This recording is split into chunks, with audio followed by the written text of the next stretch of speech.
कल के प्रसंगों में आप सभी ने कथा को श्रवण किया। भगवान किसी भी प्राणी का, किसी भी जीव का अहंकार रहने नहीं देते। इंद्र को अहंकार हुआ तो भगवान पर्वत उठा करके अहंकार को तोड़ा। गोपियों को जब अभिमान हुआ तो भगवान अंतर ध्यान हो गए। गृह में तड़प तड़प करके गोपियाँ खूब प्रभु को ढूंढी, खूब भ्रमण की, तब जाकर के परमात्मा पुनः उनको प्राप्त हुए। किस प्रकार से भगवान मथुरा में जा करके मामा कंस को मारे, उद्धव को किस प्रकार से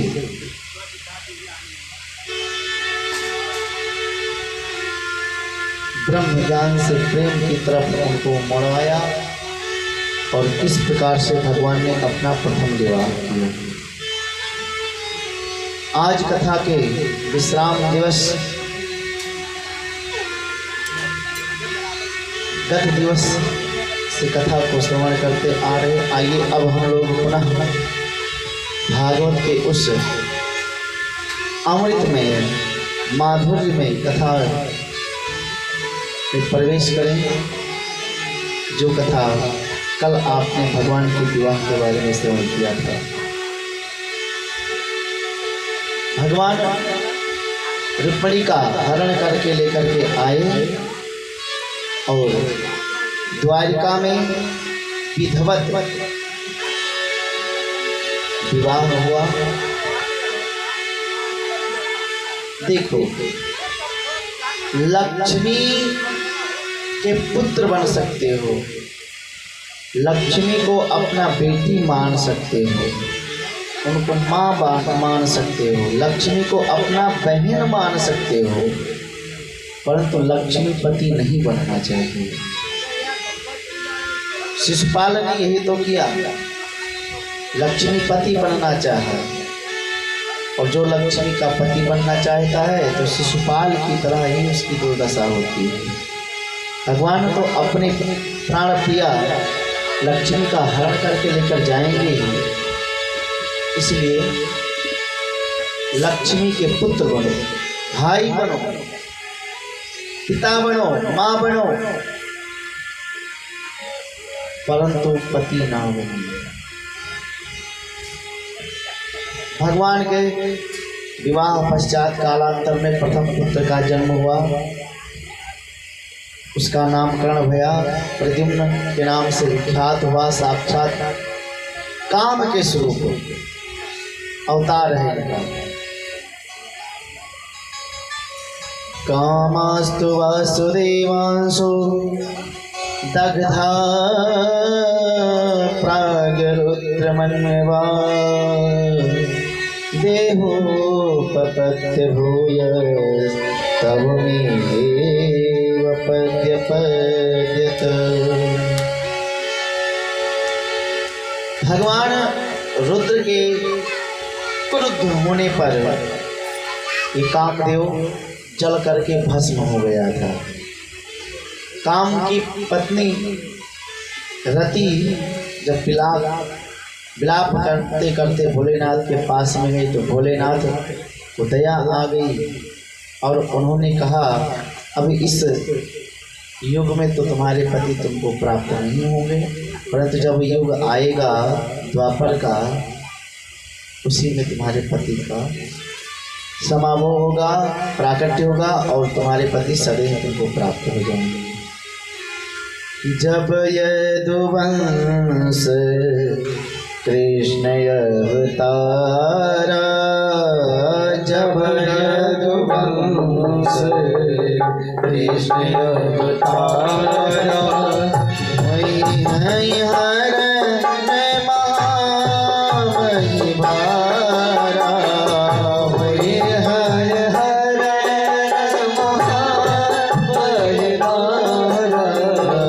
कृष्ण तने हुई तोरा कृष्ण तनय हुई पति तोरा वचन अन्यथा होए न मोरा वचन अन्यथा होए न मोरा जब यदुवंश कृष्ण अवतारा जब यदुवंश कृष्ण अवतारा होई हरिहरन महामहिधारा वही है हर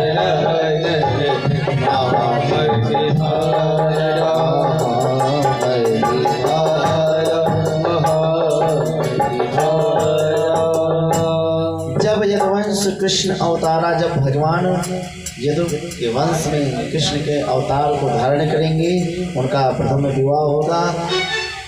उससे जो प्रथम पुत्र उनका होगा प्रद्युम्न के नाम से विख्यात होगा, वही आपका पति बनेगा। इस प्रकार से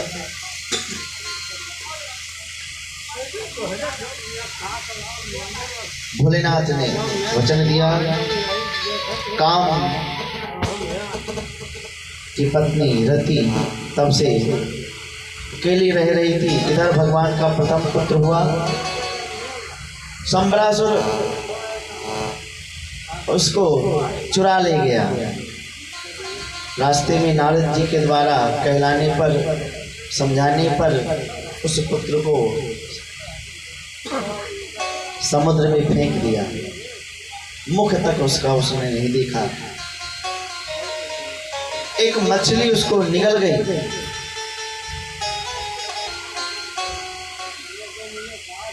मछुआरे उसको पकड़ करके लेकर के आए, शंबरासुर के दरबार में उसको पेश किया। मछली को जब उसके शरीर को खंड किया गया तो उसमें में से बालक मिला। शंबरासुर ने कहा, इस बालक को हम अपने घर में रखेंगे। इधर नारद जी महाराज पहुंच गए रति के पास में। बोले, जाओ तुम्हारे पति का तो जन्म हो गया, जाकर के अभी बालक के स्वरूप में है, इसलिए लालन पालन करो।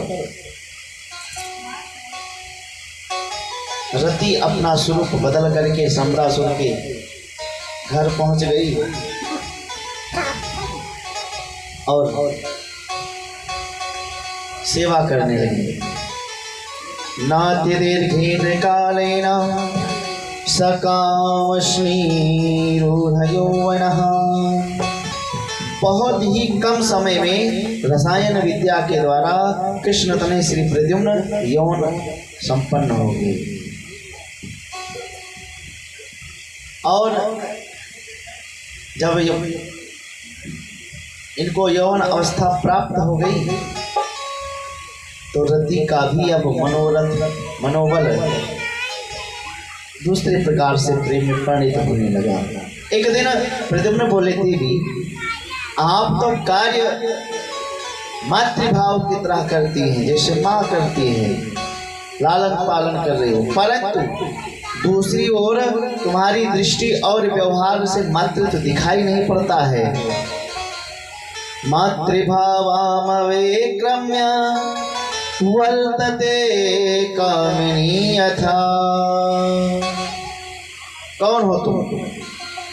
तब रति ने कहा, पूरी कहानी बता दी। भगवान नारायण सुतः सांवरेण हतो गृहात्। अहं ते अधिकृता पत्नी रति कामो भवान प्रभो। रति काम भवान प्रभो। प्रभु, अरे आप तो साक्षात द्वारिकाधीश के पुत्र प्रद्युम्न हो। आपका जन्म होते ही ये दुष्ट शंबरासुर आपका अपहरण कर लिया, ले जाकर के समुद्र में फेंक दिया। जो भी बात हुई सब विस्तार से बताया और बोले मैं तो आपकी पत्नी रति हूँ। पूर्व जन्म की बात को उन्होंने याद दिलवाई और जब सुना कि मैं द्वारिकाधीश का पुत्र हूँ, आंखें लाल लाल हो गई प्रद्युम्न की। जा करके शंबरासुर को ललकारने लगा, मैं वासुदेव का पुत्र प्रद्युम्न, तेरा काल, सावधान हो जा। शंबरासुर तो डर गया, अरे मेरा काल हमारे घर में पुष्ट हो रहा था। भयानक युद्ध हुआ और अंत में प्रद्युम्न ने शंबरासुर का वध कर दिया। लौट करके द्वारिका पहुंचे, रुक्मिणी के आनंद का परावार नहीं रहा। क्यों? क्योंकि बालक जब चुरा ले गए थे तब वो नन्हा सा 6 दिन का था और जब मिला तो पत्नी के साथ में, बहू रानी के साथ में उनको प्राप्त हुई। इसलिए रुक्मिणी मैया का आनंद के पारावार नहीं रह गया। आकर के रहने लगे घर में। परीक्षित बोले महाराज प्रभु के और भी विवाह हुए हैं। परीक्षित बोले और भी विवाह? तो वो कहाँ कहाँ कैसे कैसे हुए? परीक्षित ने जब पूछा तो बताने लगे। सुखदेव ने कहा परीक्षित वह भी सुन लो जितने प्रभु के विवाह हुए हैं। एक सत्राजित नाम का राजा रहता था द्वारिका में ही। उनको सूर्य भगवान से एक मणि प्राप्त थी जिसका नाम था स्यवंतक मणि। वो सूर्य की भांति चमकती थी। वो धारण कर लेता था तो लगता था कि जैसे सूर्य भगवान आ रहे हैं।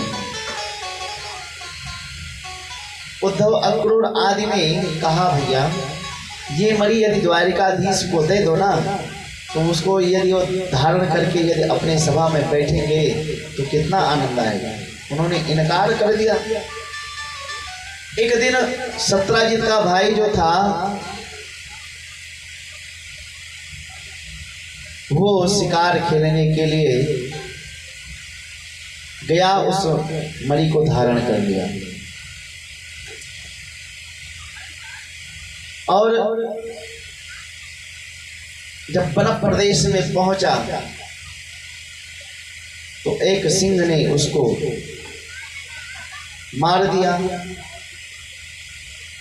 और जब मर गया तो शेर सिंह ने उस मणि को अपने हाथ में ले लिया। तब तक एक रीछ आया, भालू, मार करके शेर को भी और उस मणि को छीन ले करके चला गया और अपनी पुत्री को ले लिया। इधर जो सत्राजित था उसको भ्रांति होने लगी कि कहीं मेरे भाई को द्वारकाधीश ही क्यों ना मरवा दे हूं। उन्होंने अपने पत्नी से जाकर के कहा कि हमको तो पता है कि द्वारिकाधीश ही हमारे भाई का वध कराए हैं, परंतु जब तक निश्चित रूप से पता ना चल जाए तब तक किसी से बताना मत। परंतु माताओं का तो उग्र स्वभाव होता है, किसी से बातें छिपाती नहीं है।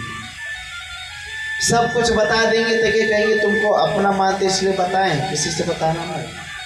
सारी बातें बता देंगे, उसके बाद में कह देंगे किसी से बताना मत। और इनसे बातें पचे तब तो वो अपने पड़ोसन से जाकर के कही, वो पड़ोसन दूसरे पड़ोसन से कही और ऐसे कहते कहते करड़े करड़े जपंजना। 1 से 2, 2 से 4, 4 से 16, 18 और पूरे द्वारिका में खबर पहुंच गई। अरे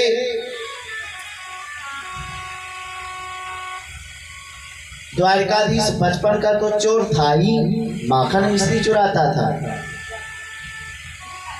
वो बान अभी भी गई नहीं है। अब तब वो माखन मिश्री चुराता था, अब बड़ा हुआ है, राजा बन गया है तो हीरे जवाहरात चुरा रहा है। पूरे मथुरा में समाज की तो एक मुखी बात होती है।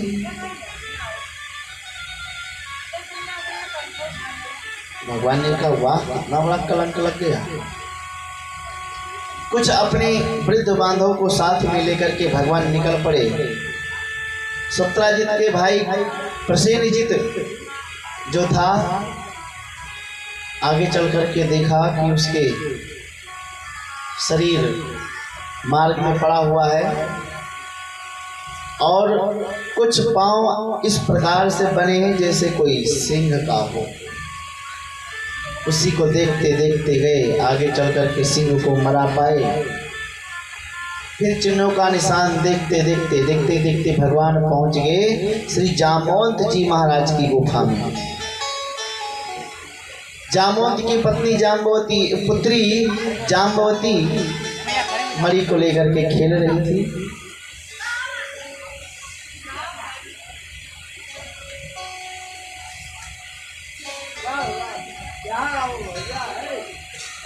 तो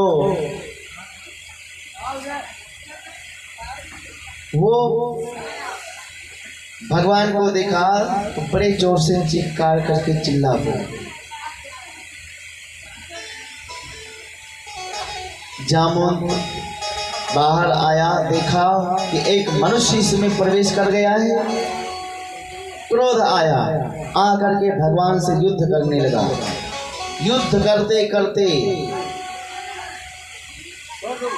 28वें दिन भगवान ने जामवंत को उठा करके इतनी जोर से पटका और छाती पर चढ़ करके, और जब एक मुष्टि का प्रहार किए, बोले महाराज बस करो, हम आपको पहचान गए, आप कौन हो? अरे आप तो वही हो ना, मैं राघवेंद्र, आप अपना वो स्वरूप दिखा दीजिए। तुरंत भगवान ने अपना श्री राम का स्वरूप दिखाया और भगवान ने कहा कि भाई देखो, ये मणि जो है ये हमको दे दो, इससे हमको बहुत बड़ा कलंक लग गया है। जामवंत ने कहा प्रभु, मणि तो हम आपको दे सकते हैं, परंतु ये मणि ला करके हमने अपने पुत्री को दे दिया, और पुत्री से लिया हुआ धन कभी लिया नहीं जाता है, दिया हुआ धन नहीं लिया जाता है, इसलिए अब हम कैसे दे दें? यदि मैं पुत्री से लेकर के दूंगा तो पुत्री जीवन भर हमको कोसेगी, ताना मारेगी कि पिता ने एक बार हमको मणि को दी, दूसरी बार उसको ले लिया। इसलिए महाराज एक कार्य करो कि अब मणि भी ले जाओ और उसके साथ में हमारी पुत्री को भी ले लीजिए। भगवान ने कहा ठीक है। जाम्बवती को भगवान लेकर के आए, पानी ग्रहण किया और इधर मणि को सत्राजित को दिया। सत्राजित पा करके बड़ा लज्जित हुआ और जनता की रुख 1 मिनट में पलट जाती है। वही जनता जो कल कह रही थी कि तो बचपन के चोर हैं, वही अब सत्राजित को गालियां दे रही हैं कि अरे हम पहले ही कह रहे थे कि हमारे द्वारिकाधीश चोर नहीं है, परंतु ये मूर्ख उनको चोर बता रहा था। सत्राजित बड़ा लज्जित हुआ, आकर के हाथ जोड़ करके बोला महाराज एक विनय आपसे करूं, ये जो हमारी एक पुत्री है उसको आप अपनी पत्नी बना लीजिए, उससे विवाह कर लीजिए, दहेज के स्थान पर ये मणि ले लीजिए, तो ये जो संसार लोग हमको गाली दे रहे हैं ये गाली नहीं देंगे, हम आपके ससुर जो न बन जाएंगे। भगवान ने कहा चलो जो भी आपकी इच्छा, जो भगवान की इच्छा। भगवान ने तुरंत पानी ग्रहण किया और इस प्रकार से भगवान के विवाह हो गए 3। एक बार भगवान अपने प्रिय मित्र और अभिन्न हृदय पांडवों से मिलने के लिए भगवान दिल्ली गए थे। अरे उस समय दिल्ली नहीं था, दिल्ली का प्राचीन नाम है इंद्रप्रस्थ।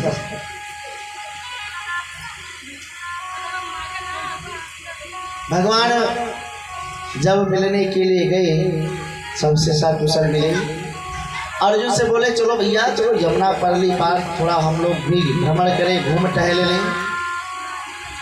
अर्जुन के साथ में भगवान आए। एक युवती यमुना के तट पर बैठ करके तपस्या कर रही थी। भगवान ने अर्जुन से कहा अर्जुन अरे देखो ये आखिर ये देवी है कौन जो इस वन में एकांत में बैठ करके ध्यान लगाए हैं, जाकर के पता लगाओ। अर्जुन गए और परिचय पूछा, देवी आप कौन हैं? उस देवी ने अपना परिचय दिया, अहम देवस्य सवितुर दुहिता पति में